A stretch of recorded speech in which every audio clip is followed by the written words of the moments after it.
just came in, you definitely get first preference if you want to ask any questions, and I'd be happy to take whatever is on your mind. I'm sorry you missed my introduction and everything, but I'm Seth Moulton, Marine veteran, congressman from Massachusetts, and maybe that's what you need to know.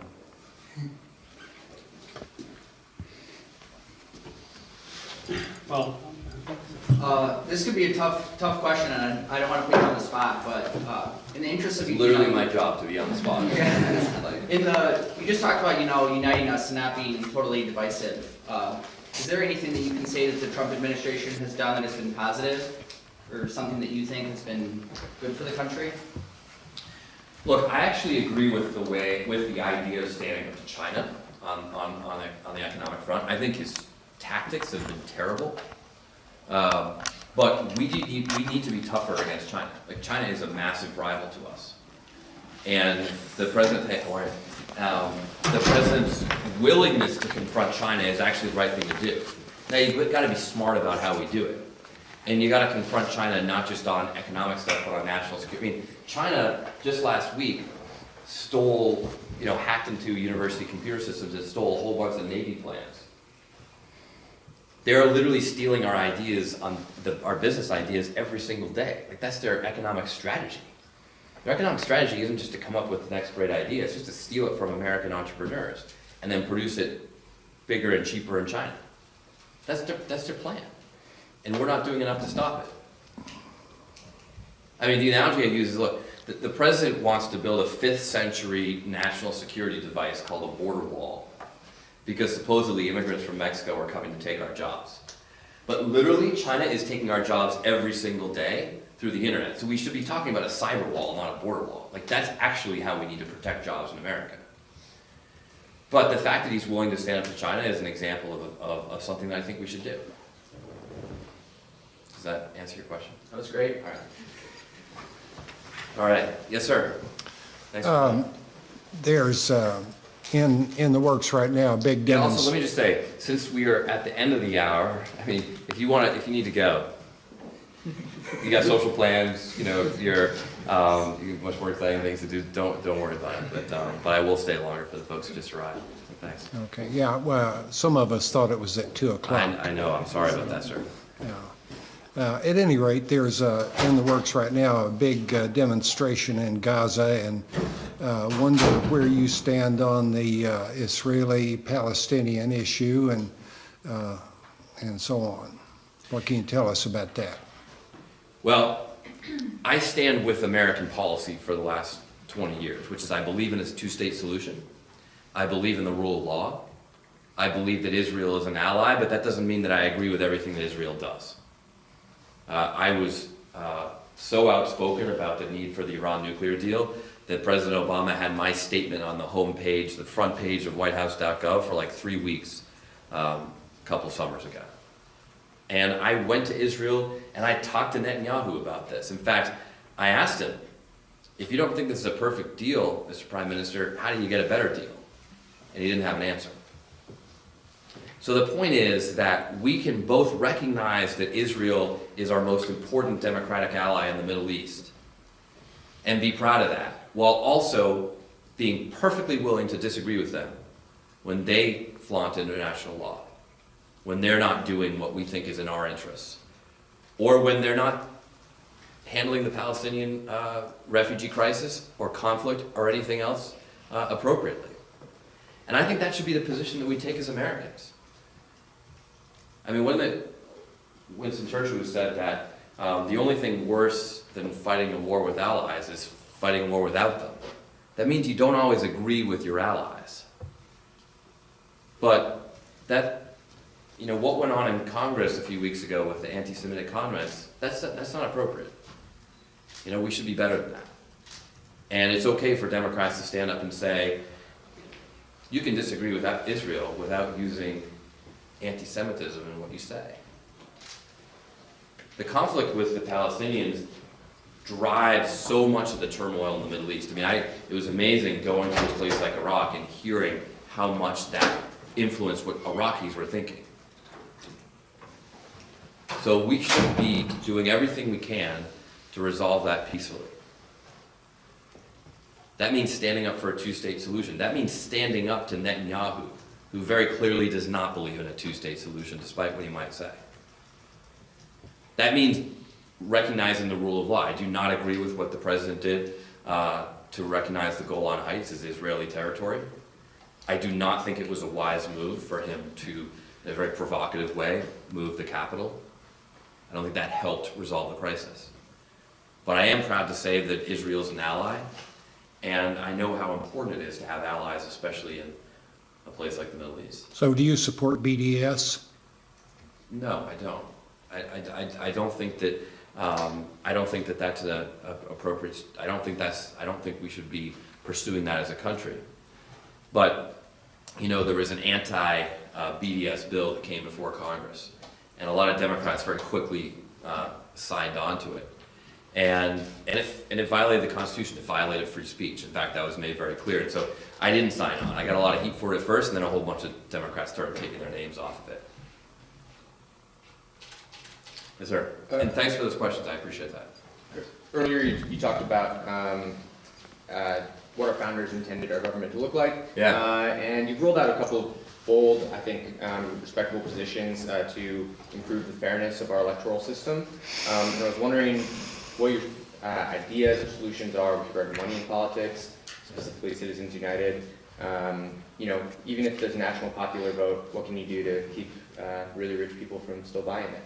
Yeah, so money in politics is a massive problem right now.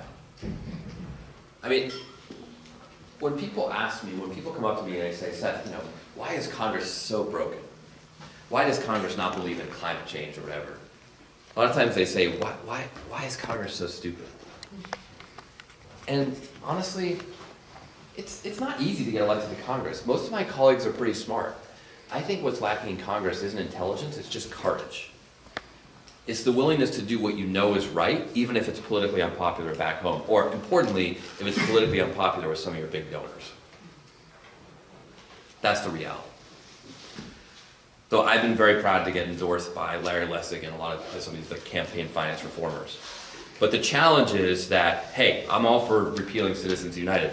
I don't know how much that's actually going to fix the problem. There's no silver bullet here. We all know that Citizens United allows essentially unlimited corporate donations into politics, right?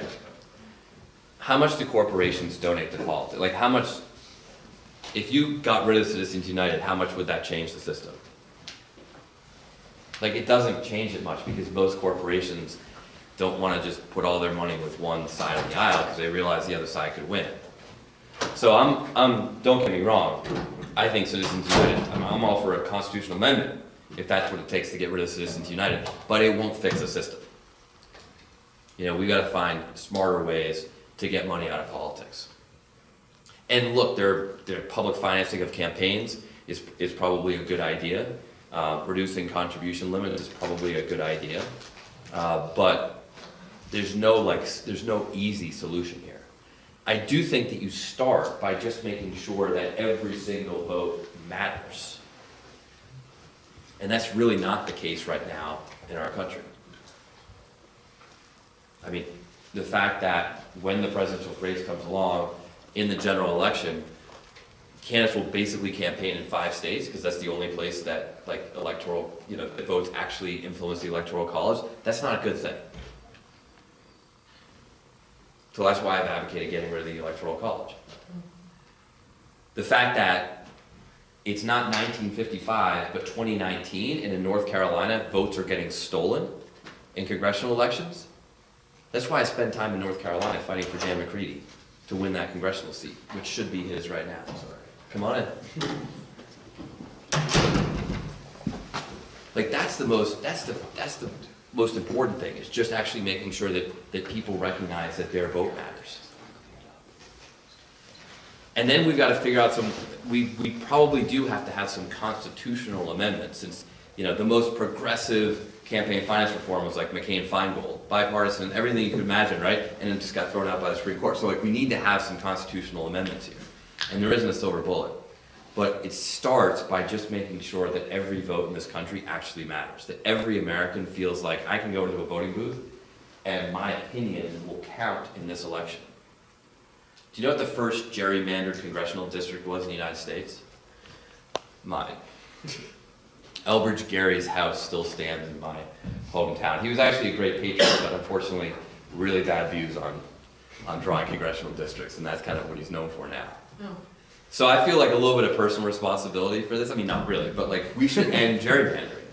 Because gerrymandering means that a lot of Americans feel that their vote doesn't count. That I can be a Democrat, but I'm going to vote no matter how, how many of my relatives vote Democratic and whatever. It's going to be a Republican district. And that's not right. And by the way, it also makes members of Congress super partisan because they're always playing to their base. I know very few Republicans who are worried about a general election challenge. They're all just worried about getting beaten by a Trump guy in the primary. Great question. All right. You give me the signal, Mike. Hey, all right. I had a question. Sure.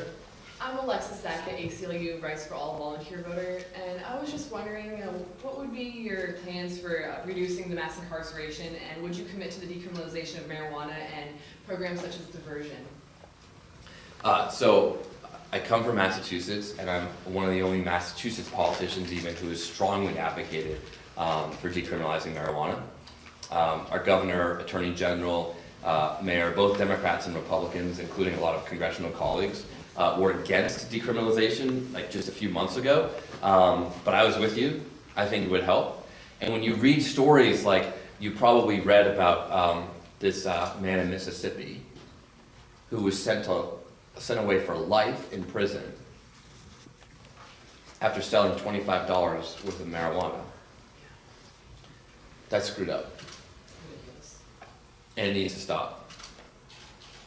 I mean, be Paul Manafort and wear a suit and essentially commit treason against our country, and you get 7 years. But sell, pot for $25, and you're in prison for life. Yeah.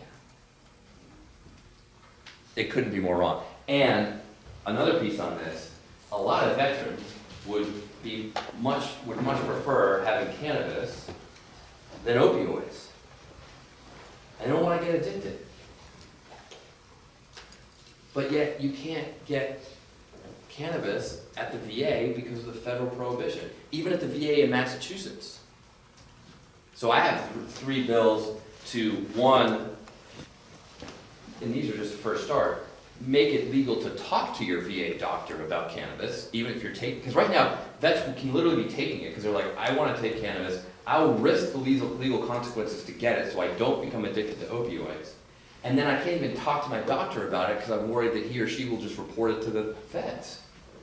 So one, it fixes that. 2, it educates VA doctors on how to prescribe and what prescriptions for cannabis mean. And 3, it does some basic research to understand how many veterans are using it.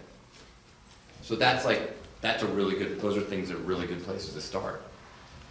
But, there's a reason why opioid addiction is lower in states that legalize marijuana. So I'm with you. So would that be only for the veterans then themselves? No, I'm just saying that's a good place to start. It is a good place to start. Because frankly, it's a good place where you can get Democrats and Republicans on board, and you can start showing, like, hey, if this works for vets, then why shouldn't we make it available for everybody? See that. And then for the diversion programs, are you aware of what those are? Yes, and I mean, we can get into details, and you probably know more about the details of some of these programs than I do, so I'm sure there's a lot I could learn from you, but in general, I support them, absolutely. And so you would commit to them? Given Yes, I know, I mean, I'm not gonna commit to you gotta understand the details, but yes, I mean, these programs, our criminal justice system should actually be about justice, right? I agree. I mean, we have a criminal justice system, not just a criminal punishment system. That's what we have. Like, that's what we should live up to. Yeah, like why, cut people off from society and harden their souls when we could, open them up and, help heal the problems that initiated the violence or whatever in the first place, Thank you so much. I have just one more question. Do you support the heartbeat law? I don't know the heartbeat law, so tell me what it is. It's whenever an abortion would be... The Republican effort. This is my bottom line. Women should make their own healthcare decisions. All right? And I have a 5.5-month-old daughter at home, I understand when people have, strongly held views on these things. It's pretty hard to imagine, having an abortion a few months before my daughter was born. But women should make those decisions with their doctors. That's it. Thank you so Okay. much. Thank you. All right. I apologize for the people who got the wrong time, but I also want to be respectful of people who've been here for over an hour and patiently listening and asking questions and hopefully also making some plans for the weekend. I'm sure you guys have a big weekend ahead. Let me just conclude with this. I think we got a lot of work to do in our country. And we've spent a lot of time today talking about all the problems that we face, the challenges that we face in America, how divided our country is, how we're not living up to our promises to veterans, to the criminal justice system, across the board. We got a lot of work to do.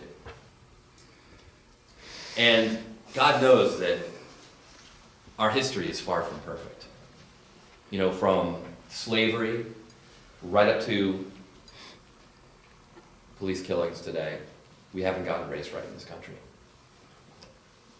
From the kids who went to segregated schools in the 1950s to the kids who go to schools segregated by zip code today, we haven't gotten education right in this country.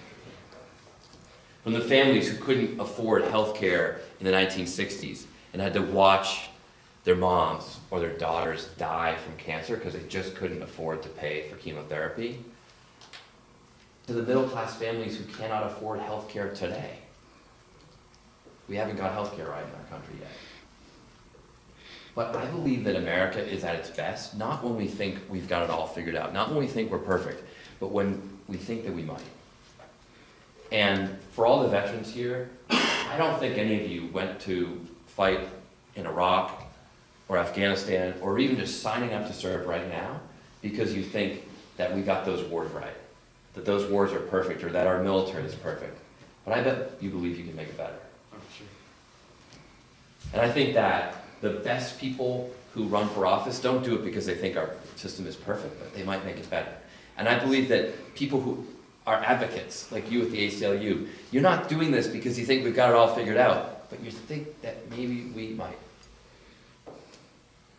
We need to believe in that, again, as a country.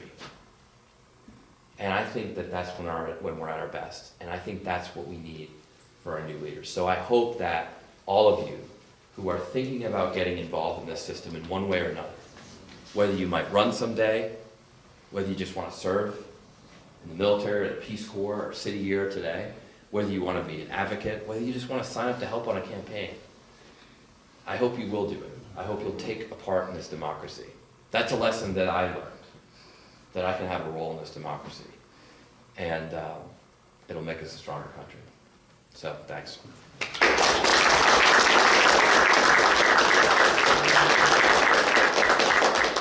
still have the food on the way out. There's plenty left. And one more round of applause for the conversation.